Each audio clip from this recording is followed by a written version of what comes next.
যে বাস্তুতন্ত্রের একটা মূল কনসেপ্ট হচ্ছে বাস্তুতন্ত্রে এনার্জি ফ্লো হয়, শক্তি প্রবাহিত হয় এক জীব থেকে আর এক জীবে, প্রডিউসার থেকে কনজিউমারে, প্রাইমারি কনজিউমার থেকে সেকেন্ডারি কনজিউমার, সেকেন্ডারি থেকে টার্সিয়ারি।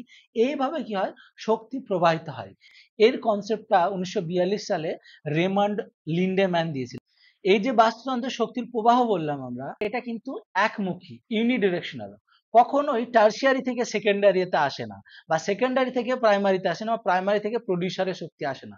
কারণ প্রডিউসার কখনো প্রাইমারি কনজিউমারকে খায় না। তার ফলে প্রাইমারি কনজিউমারের যে শক্তি, সেটা তো প্রডিউসারের কাছে আসার কথা নাই। তার ফলে হচ্ছে কি, শক্তি একমুখী।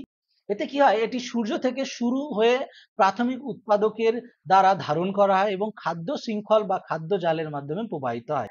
আমাদের গাছপালাগুলো বা সবুজ উদ্ভিদগুলো বা প্রডিউসার্স গুলো, তাদের যে পাতায় ক্লোরোফিল আছে, আর বা জ্বর দিয়ে যে কৌশিক জল বা ক্যাপিলারি ওয়াটার আসে, এবং বাতাসে যে কার্বন ডাইঅক্সাইড আছে তার উপস্থিতি তারা খাবার তৈরি করে।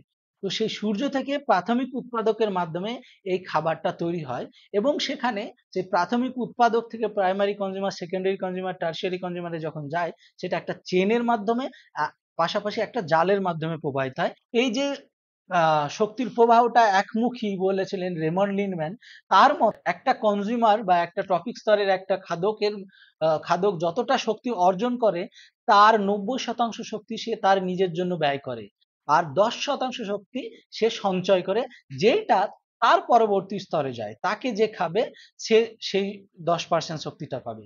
উদাহরণস্বরূপ এই ছবিতে দেখা যেতে পারে, এই যে একটা গাছ আছে, গাছ যতটা শক্তি করলো, এই ঘাসটাকে যখন একটা র্যাবিট খেলো, সেই র্যাবিটটা কি হলো, এই ঘাসগুলো খেয়ে 1000 কিলো ক্যালোরি শক্তি অর্জন করলো। এবার এই র্যাবিটটাকে একটা স্নেক যখন খেলো, সে শুধুমাত্র তার 10% বা 100 কিলো ক্যালোরি এনার্জি পেল।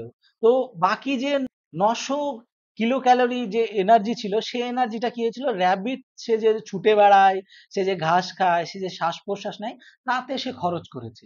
তেমনই এই যে 100 কিলো ক্যালোরি শক্তিটা যখন সাপের দেহে এলো, সেই সাপটাও কি করে, সেও শ্বাস প্রশ্বাস নেয়, সেও চলাফেরা করে, তাকে দৌড়ে দৌড়ে শিকার করতে হয়। সেই সাপের কি হলো, তার 90% শক্তি সে খরচ করে ফেললো।